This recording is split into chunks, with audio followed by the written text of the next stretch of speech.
কথায় আছে সঙ্গদোষে লোহা ভাসে। একদিকে প্রতিবেশী দেশগুলোর সাথে বৈরী সম্পর্ক তৈরি করেছেন বলে নিজ দেশে সমালোচিত নরেন্দ্র মোদী, অন্যদিকে স্বৈরাচারী শেখ হাসিনা বাংলাদেশে শুধু সমালোচিত নয়, বিতাড়িতও হয়েছেন। চায়ের কাপে চুমুক দিয়ে যখন আলোচনা চলছে কার সঙ্গ পেয়ে কে দোষী, দুজনের পরিণতি এক হবে কিনা, ঠিক তখনই খবর রাজনীতি থেকে অবসর নিচ্ছেন মোদী। থমকে গেল চায়ের কাপে চুমুক, আলোচনা পেল অন্য দিশা। সংযোগস্থল চিকেন স্নেকে ব্যাপক নিরাপত্তা ব্যবস্থা জোরদার করেছে নয়াদিল্লি। অত্যাধুনিক যুদ্ধাস্ত্রের পাশাপাশি মোতায়েন করা হয়েছে S-400 ক্ষেপণাস্ত্র ব্যবস্থাও। তাহলে কি চীনের সাথে বাংলাদেশের সম্পর্ককে হুমকি মনে করছে ভারত? বিকেল 4:30, দিল্লির 7 লোককল্যাণ মার্গের বারান্দায় বসে আছেন নরেন্দ্র মোদী। তার শূন্য দৃষ্টি আকাশের দিকে। রোদ ম্লান হয়ে এসেছে, আর সেই আলোয় তার মুখে এক অদ্ভুত শূন্যতার ছায়া। হাতে ধরা চায়ের কাপ ঠান্ডা হয়ে গেছে, কিন্তু এক চুমুকও দেওয়া হয়নি। সামনের টেবিলে রাখা একটি আন্তর্জাতিক ম্যাগাজিনের পাতা বাতাসে উল্টে গেছে। কাভারে একটি চেনা মুখ, বাংলাদেশের প্রফেসর মোহাম্মদ ইউনুস, যিনি একদিন চাওয়ালা ছিলেন, হিন্দুত্বের লৌহ প্রাচীর গড়ে ভারতের শাসক হয়েছেন। আজ তার সামনে এক নতুন গল্প উঠে আসছে। দক্ষিণ এশিয়ার মানুষ ধর্মের রাজনীতি ভুলে মেধা, উদ্ভাবন আর মানবিক অর্থনীতির গল্প শুনছে। মোদির ব্র্যান্ড যেন ম্লান হয়ে যাচ্ছে এক নোবেল বিজয়ীর ছায়ায়। ডক্টর ইউনুস এমন একটি খেলা দেখিয়েছেন, যে খেলার কারণে নরেন্দ্র মোদী পদত্যাগ করতে যাচ্ছেন এবং ক্ষমতা থেকে অবসর নিতে চাচ্ছেন। দর্শক, আজকের এই ভিডিওতে খুবই চাঞ্চল্যকর তথ্য থাকবে। অবশ্যই সম্পূর্ণ ভিডিওটি দেখার সবার প্রতি একটি অনুরোধ থাকবে। এবার ভারতকে আক্রমণ করতে যাচ্ছে চীন, পাকিস্তান, বাংলাদেশ সব মিলে, যেখানে মোদির পদত্যাগ ছাড়া আর কোনো রাস্তা নেই। 7 সিস্টার এখন বাংলাদেশের দখলে চলে আসবে, আর এদিকে নরেন্দ্র মোদী ক্ষমতা থেকে পদত্যাগ করবে, ঠিক যেভাবে খুনি শেখ হাসিনা পদত্যাগ করে পালিয়েছিলেন। একটা গান আছে না, যে সম্পর্ক বদলে গেল একটি পলকে, ইন্ডিয়াও বদলে গেল শুধু ডক্টর ইউনুসের একটি সাক্ষাৎকারে। যেই সাক্ষাৎকারটি হয়েছে নরেন্দ্র মোদীর পতনের সাক্ষাৎকার। এখন দেখেন, ভারতের যে দালাল মিডিয়াগুলা ছিল, সেই মিডিয়াগুলা চুপ হয়ে গেছে। তাদের মুখ থেকে কিন্তু এখন আর কোনো কথা বের হচ্ছে না। দর্শক, সবকিছু মিলিয়ে আজকের এই ভিডিওটি অত্যন্ত গুরুত্বপূর্ণ। কে কোন জেলা থেকে আজকে আমাদের এই ভিডিওটি দেখছেন, অবশ্যই কমেন্টসের মাধ্যমে জানিয়ে দিন। দয়া করে আজকের এই ভিডিওটি আপনার সোশ্যাল মিডিয়াতে শেয়ার করে দিন। ভিডিওতে একটি লাইক দিয়ে দেখতে থাকুন সম্পূর্ণ ভিডিওটি। মোদির এই সিদ্ধান্ত। সম্প্রতি মোদির পদত্যাগ ও রাজনীতি থেকে অবসর নেওয়ার খবর প্রকাশিত হয়েছে। শিবসেনা নেতা সঞ্জয় রাউত দাবি করেছেন, মোদি সেপ্টেম্বরে অবসর নিতে পারেন এবং তার উত্তরসূরি নির্বাচনের প্রক্রিয়া ইতিমধ্যেই চলছে। রাউতের মতে, মোদি গত 30শে মার্চ রাষ্ট্রীয় স্বয়ংসেবক সংঘ RSS এর নাগপুর সদর দপ্তরে গিয়ে দলীয় প্রধান মোহন ভগবতের সাথে আলোচনা করেছেন, যা তার অবসরের ইঙ্গিত বহন করে। তিনি আরও দাবি করেন, গত 10 থেকে 11 বছরে মোদিজি কখনো RSS সদর দপ্তরে যাননি। মোদিজি এটাই মোহন ভগবতকে বলার জন্য গিয়েছিলেন, টাটা বাই বাই, আমি যাচ্ছি। শুধু তাই নয়, নরেন্দ্র মোদীর বয়সও বলে দিচ্ছে রাজনীতি তাকে ছাড়তে হবে। আগামী 17 সেপ্টেম্বর 75 বছর বয়সে পা দেবেন প্রধানমন্ত্রী নরেন্দ্র মোদী। বিজেপির রাজনীতির একটি রীতি হচ্ছে, দলটির রাজনীতিবিদদের কারো বয়স 75 হলে অবসর নিতে হয়। আর তাই তো সম্প্রতি ভারতীয় গণমাধ্যম টাইমস নাও এর লোগো সংবলিত একটি ফটোকার্ডের মাধ্যমে দাবি করা হচ্ছে, ভারতের প্রধানমন্ত্রী নরেন্দ্র মোদী আগামী 16 সেপ্টেম্বর রাজনীতি থেকে অবসর নেবেন। এগুলো শুনে চারিদিকে পড়ে যায় হৈ হৈ রই রই। সবাই ভাবতে শুরু করে, এবার মোদির খেল খতম। কিন্তু এই ধরনের খবরকে তুড়ি মেরে উড়িয়ে দেয় বিজেপি নেতারা। সরাসরি তারা জানিয়ে দেয়, এরকম কিছু হওয়ার সম্ভাবনা নেই। এদিকে নরেন্দ্র মোদী 16 সেপ্টেম্বর রাজনীতি থেকে অবসর নিচ্ছেন দাবিতে ভারতীয় গণমাধ্যম টাইমস নাও এর নামে প্রচারিত ফটোকার্ডটিও ভুয়া। ফ্যাক্ট চেক রিউমার স্ক্যানার টিমের অনুসন্ধানে জানা যায় নরেন্দ্র মোদী রাজনীতি থেকে অবসর নিচ্ছেন দাবিতে টাইমস নাও কোনো সংবাদ বা ফটোকার্ড প্রচার করেনি, বরং গণমাধ্যমটির লোগো ব্যবহার করে ভুয়া এই দাবিটি প্রচার করা হয়েছে।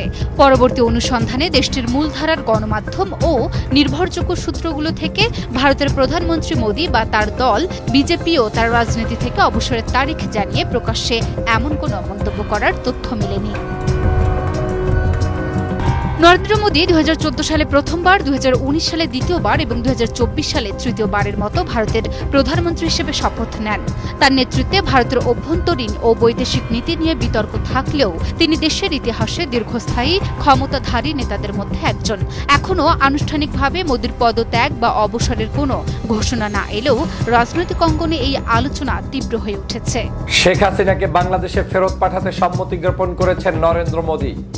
দুদিন আগের বৈঠকে ডক্টর মোহাম্মদ ইউনূস সাহেবের চাওয়া ছিল বাংলাদেশের যে ব্যক্তি 5ই আগস্টের পূর্বে খুন করেছে, গুম করেছে, হত্যা করেছে, নির্যাতন করেছে, সেই খুনি শেখ হাসিনাকে যে কোনো মূল্যে বাংলাদেশে ফেরত আনতে হবে। ডক্টর মোহাম্মদ ইউনূস স্পষ্ট ভাষায় বলেছেন বাংলাদেশ সরকার এই মুহূর্তে শেখ হাসিনাকে ভারতের কাছ থেকে ফেরত চায়।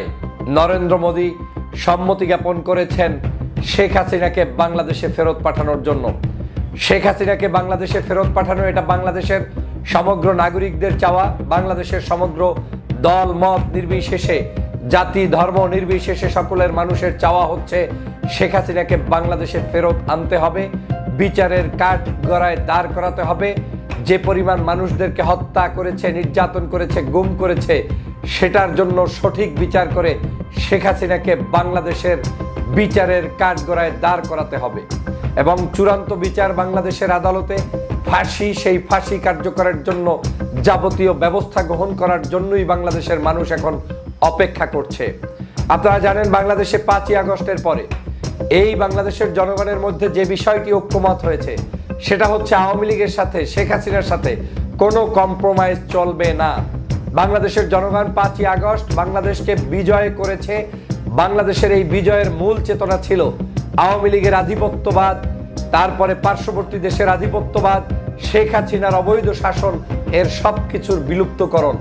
বাংলাদেশের জনগণ যখন শেখ হাসিনাকে যে কোনো মূল্যে বিচারের কাঠগড়ায় দাঁড় করাতে চায়, সেই মুহূর্তে শেখ হাসিনাকে পার্শ্ববর্তী দেশ আশ্রয় দিয়েছে। যখন পৃথিবীর কোনো রাষ্ট্র শেখ হাসিনাকে গ্রহণ করেনি, তখন পার্শ্ববর্তী দেশ ভারত তাকে আশ্রয় দিয়েছে এবং আশ্রয় দিয়ে একজন খুনিকে তাদের কাছে রেখেছে।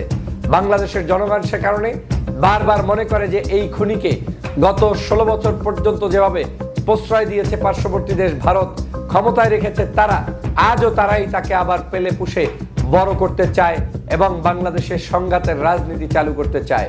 কিন্তু আজকে দেখেছেন ডক্টর মোহাম্মদ ইউনূসের সামনে কুর্নিশ করে দাঁড়িয়েছিলেন নরেন্দ্র মোদী। নরেন্দ্র মোদী যখন বৈঠকে ডাকলেন এবং সেই বৈঠকে ডক্টর মোহাম্মদ ইউনূস সাহেব প্রবেশ করছেন, তখন নরেন্দ্র মোদী কিন্তু কিঞ্চিত বাঁকা হয়ে সামনের দিকে ঝুঁকে পড়ে হাতগুলোকে কুর্নিশ করে তারপরে নরেন্দ্র মোদী ডক্টর মোহাম্মদ ইউনূসকে ওয়েলকাম জানালেন। তাদের ভারতের সকল উচ্চপদস্থ কর্মকর্তারা দাঁড়িয়ে তাকে সম্মান জানালেন। এটাই হচ্ছে প্রফেসর ডক্টর মোহাম্মদ ইউনূসের লীলা খেলা। আজকের এই বাংলাদেশে আমি বিশ্বাস করি ডক্টর মোহাম্মদ ইউনূস যেভাবে আগাচ্ছেন, তিনি যে কোনো মূল্যে এই ফ্যাসিস্ট শেখ হাসিনার সকল অপরাধের বিচার কার্যক্রম করতে সক্ষম হবেন বলে আমরা বিশ্বাস করি। তবে বাংলাদেশের এই সময়ে ভারতের কাছে আমাদের একটাই প্রধান চাহিদা, সেটা হচ্ছে শেখ হাসিনাকে ফেরত দাও। শেখ হাসিনাকে ফেরত না দিয়ে তোমাদের সাথে আমাদের কোনো সম্পর্ক থাকতে পারে না। কূটনৈতিক সম্পর্ক আমি যদি জোরদার করতে চাই, তাহলে সবার আগে হচ্ছে আমার দেশের নাগরিকদেরকে যেই খুনি খুন করেছে তাকে আমাদের দেশে ফেরত আনতেই হবে। আমি ডক্টর মোহাম্মদ ইউনূসকে ধন্যবাদ জানাই। তিনি দায়িত্বহীন ভাষায় আজকের সেই নরেন্দ্র মোদীর সাথে বৈঠকে বসে শেখ হাসিনাকে বাংলাদেশে ফেরত আনার ব্যাপারে যে আওয়াজ তুলেছেন, এটা অত্যন্ত দেশবাসীর জন্য, রাষ্ট্রের জন্য একটা মঙ্গলকর তিনি আহ্বান তুলেছেন। আজকে আপনারা জানেন ডক্টর মোহাম্মদ ইউনূস যখন সেখানে উপস্থিত হয়েছেন, তাকে দেখে তারা যেভাবে সম্মান জানিয়েছেন, এটার মাধ্যমে প্রমাণ হয় ভারতের সকল রাগ ঢাক শেষ হয়ে গিয়েছে। এখন ভারত যে কোনো মূল্যে ডক্টর মোহাম্মদ ইউনূসের সাথে সম্পর্ক জোরদার করতে চায়। ডক্টর মোহাম্মদ ইউনূস যখন বিভিন্ন দেশে সফর করছেন, বিশেষ করে চায়না সফর শেষ করেছেন, তখনই পার্শ্ববর্তী দেশের মাথা নষ্ট হয়ে গিয়েছে।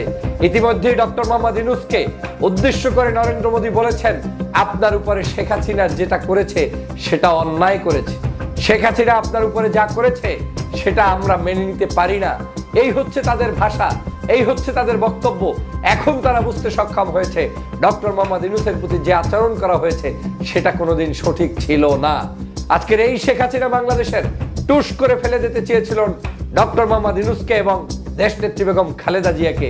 মনে আছে আপনাদের নিশ্চয়ই যে পানিতে চুবান দিয়ে তারপরে তাদেরকে তুলতে চেয়েছিল, আর একজনকে তো একদম টুস করে ফেলে দিয়ে মেরেই ফেলতে চেয়েছিল।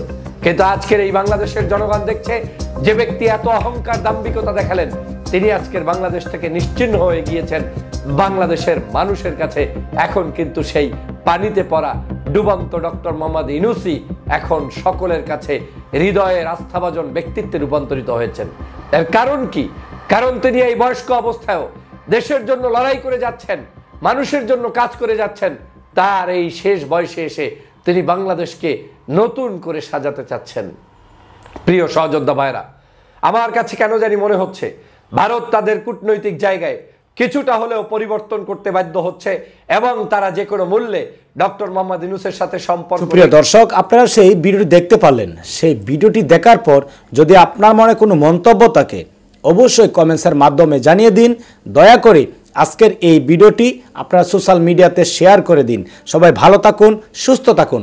দেখা হবে আবারও পরবর্তী নতুন একটি আপডেট নিউজ নিয়ে। আল্লাহ হাফেজ। বাংলাদেশ জিন্দাবাদ।